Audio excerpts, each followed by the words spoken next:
Assalamualaikum warahmatullahi wabarakatuh. Bismillah, alhamdulillah, wassalatu wassalamu ala rasulillah wa ala alihi wa sahbihi wa kulli man tabi'ahu bi ihsanin ila yaumil qiyamah, amma ba'da. Alhamdulillah, kesempatan pagi hari ini kita bisa melanjutkan kembali ngaji kitab Aqidatul Awam. Mudah-mudahan diridhai oleh Allah Subhanahu wa taala, menjadi ilmu yang barokah, manfaat fid dini wad dunya wal akhirah. Amin Allahumma amin. Baik, kita awali terlebih dahulu sebagaimana biasa dengan membaca doa bersama-sama. Bismillahirrahmanirrahim.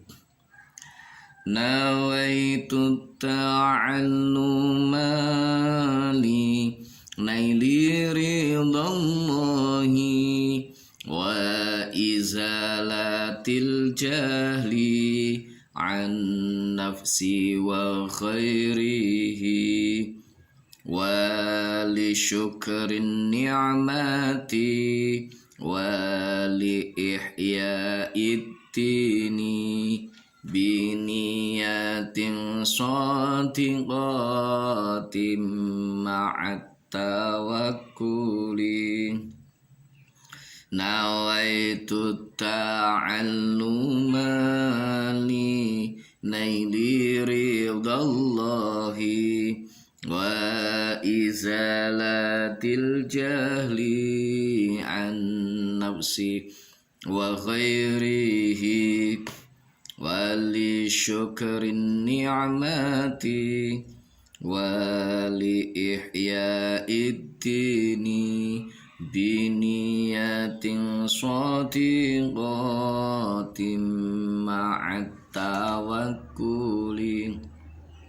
Nawaitu ta'alluma li naili ridallahi wa izalatil jahli an nafsi wa khairihi wali syukrin ni'mati wali ihya'id dini biniyatin shadiqatin ma'at tawakkuli.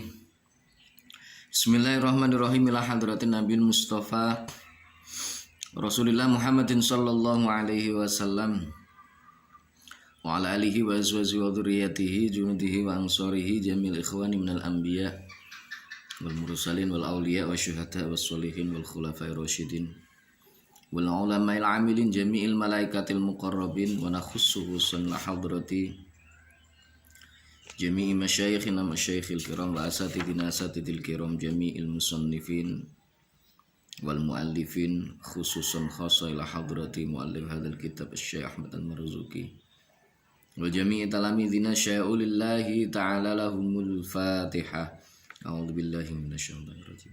Bismillah. Alhamdulillahi rabbil alamin.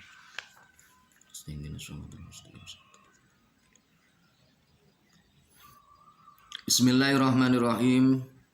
Subhanaka la ilma lana illa ma 'allamtana innaka antal alimul hakim. Qala rabbi shrah li sadri wa yassir li amri wa hlul 'uqdatam min lisani yafqahu qawli. Salatu wassalamu alaika wa ala alika ya sayyidi ya Rasulullah alimni wa rabbini. Bismillahirrahmanirrahim. Wa ba'du fa'lam bi wujubil ma'rifah min wajibil lillahi ishrina sifah. Wa ba'du lan ing dalem sakwuse perkara kang sinebut. Fa'lam mongko ngawurana sapa sira biwujubil ma'rifati kelawan wajibe ngawruhi miwajibe nyatani saking sifat wajib lillahi kedue Gusti Allah isyrina ing 20 apane sifatan sifate. Artosipun Kiai Nazim sak sampunipun maos bismillah alhamdulillah sholawat lan salam salajeng ngendika ingkang suraosipun mekaten. Kita tiyang mukallaf supados nyumrapi saha nekotaken dhateng sifat kalih dosa ingkang wajib kagunganipun Gusti Allah kanthi perinci.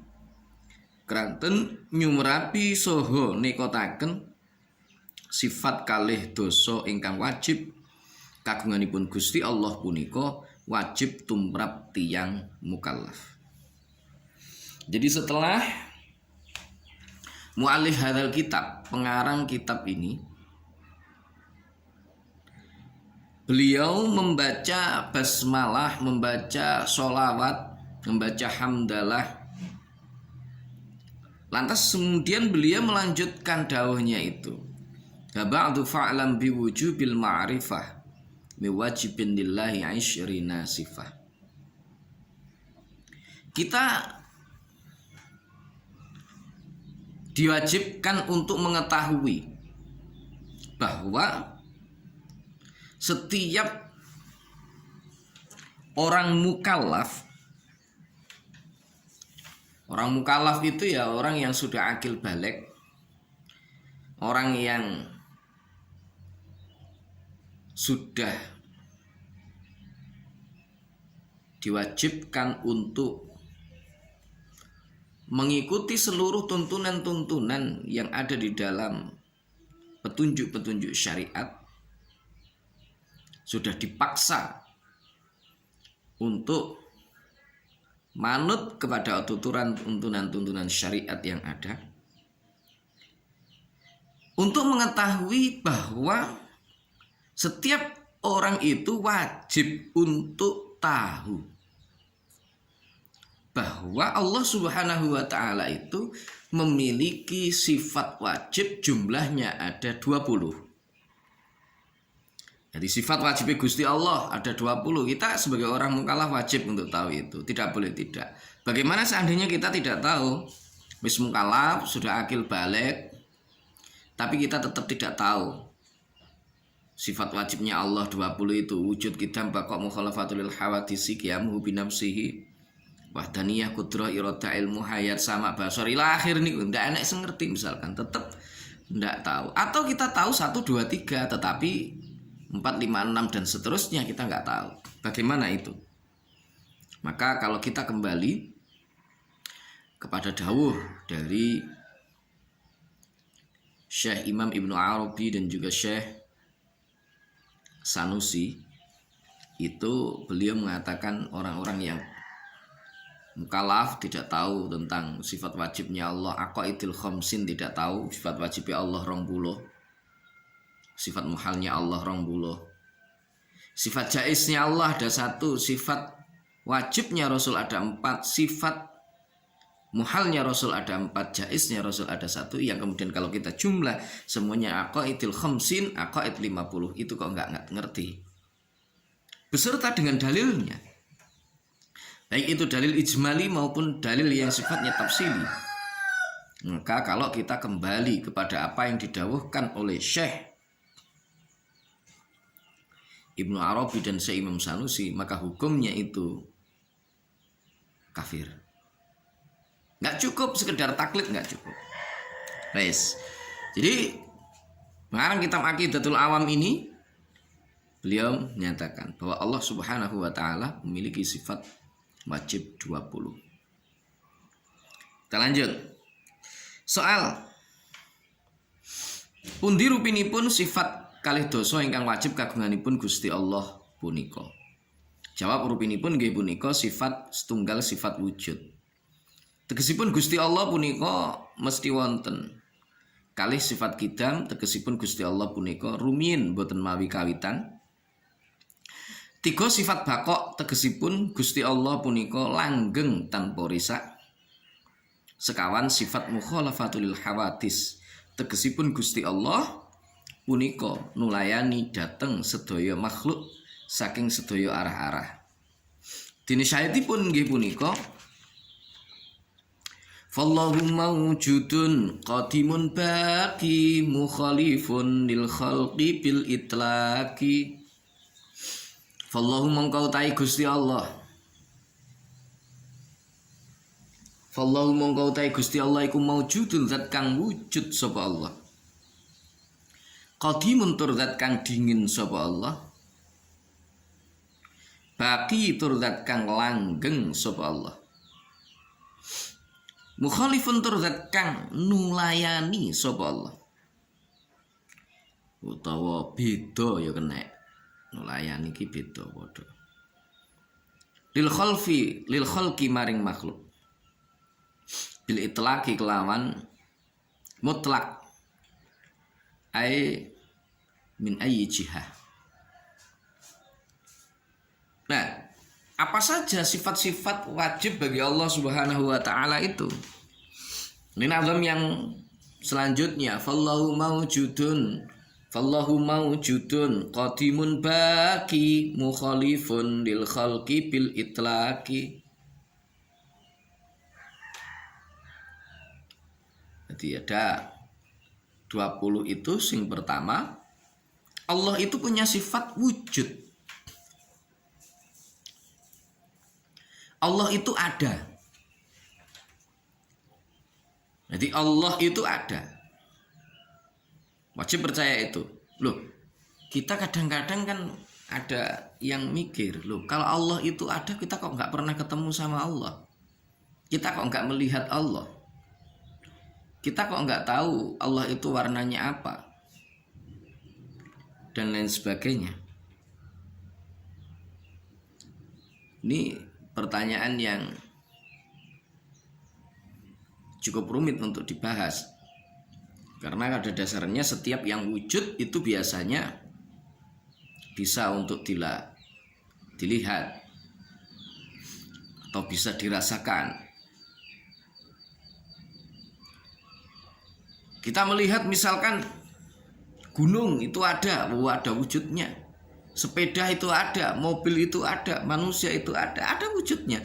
Tapi bagaimana dengan Allah? Allah ada, tetapi kita tidak mampu untuk melihat dan tidak mampu untuk menyaksikan. Mengapa? Karena saking kita ini penuh dengan keterbatasan.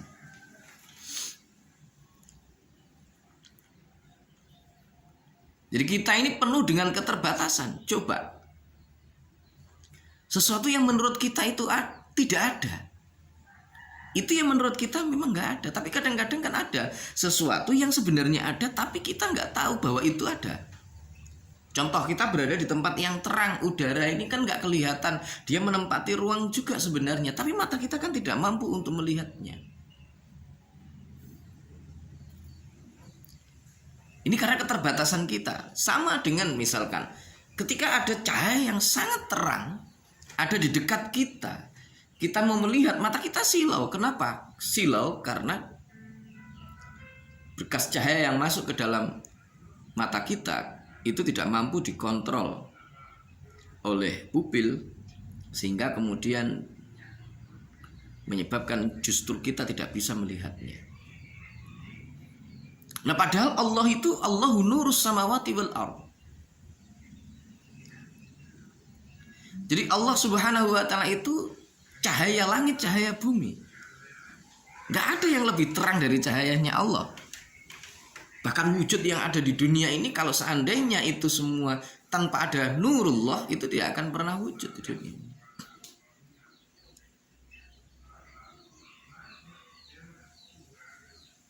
Ya, nah inilah karena keterbatasan kita, maka kemudian kita tidak mampu untuk menyaksikan dengan kasat mata. Tetapi ketika itu dikehendaki oleh Allah, besok di yaumul qiyamah kita akan bisa untuk menyaksikan.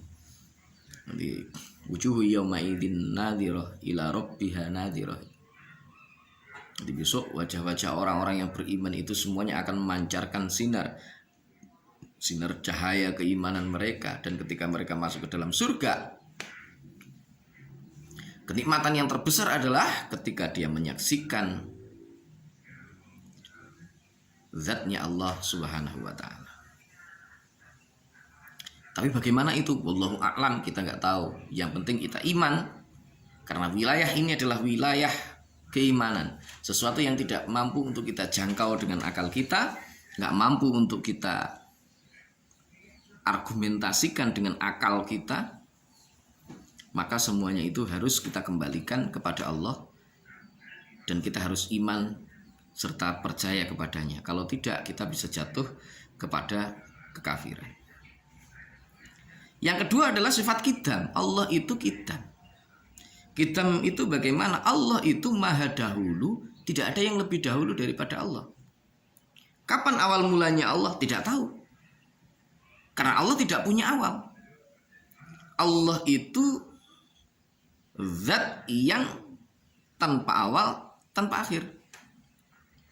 Maka Allah itu qadim, awalnya Allah tidak ada yang tidak didahului oleh ketidakadaan. Gitu ya. Jadi adanya Allah itu tidak didahului oleh ketiadaan. Maka gandengannya baki. Baki itu langgeng. Allah itu langgeng tanpa akhir. Allah itu kekal tanpa adanya akhir. Awalnya nggak ada, akhirnya pun juga tidak ada. Allah itu maha dahulu dan maha akhir. Inilah Allah Subhanahu wa ta'ala, satu-satunya di dunia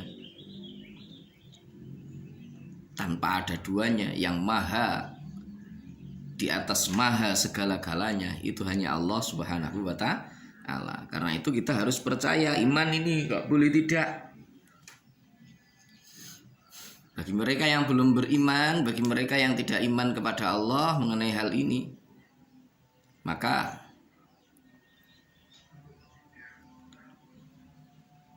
dipertanyakan keimanannya. Orang-orang yang tidak percaya terhadap kekuasaan Allah, tidak percaya kepada yang namanya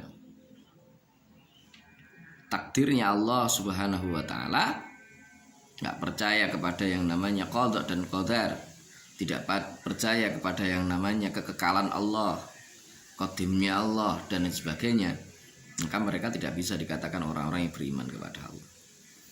Kemudian yang berikutnya adalah mukhalafatul hawadits, sifat yang keempat. Allah itu beda dengan makhluk. Allah itu beda dengan kita semuanya. Enggak podo karo kula sampean, ra podo. Jadi Allah itu kekal, Allah itu abadi, Allah juga beda dengan makhluk. Mukhalafatul hawadits, beda dengan makhluk.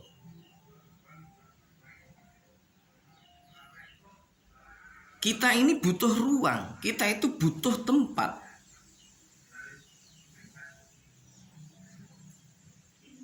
Allah itu zat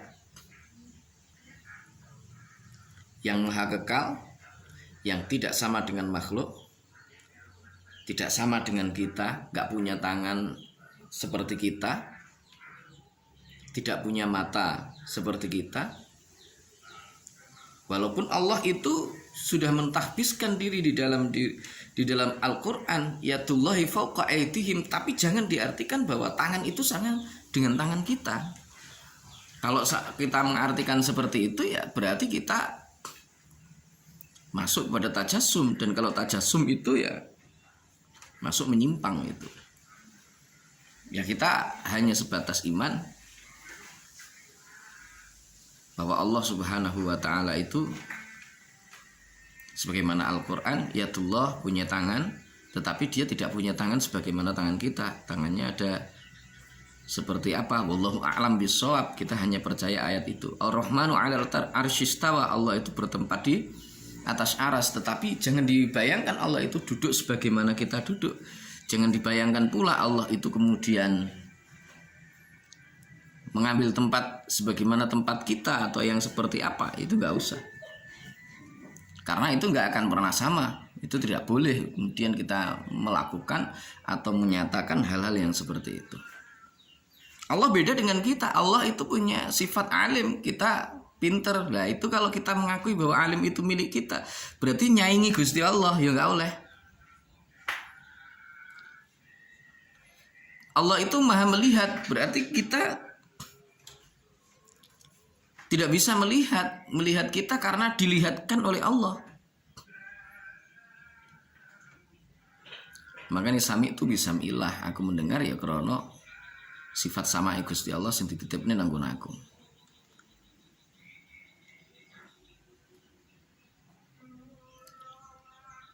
Alim tuh bi ilmillah, saya tahu karena sifat alimnya Allah yang dititipkan kepadaku.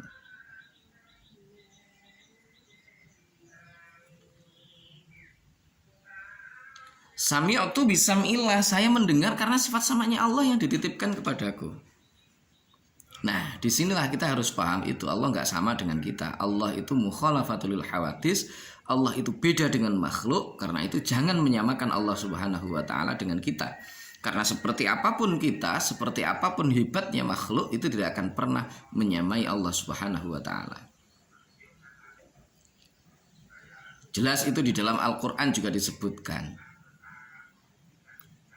Walam yakul lahu kufuwan ahad.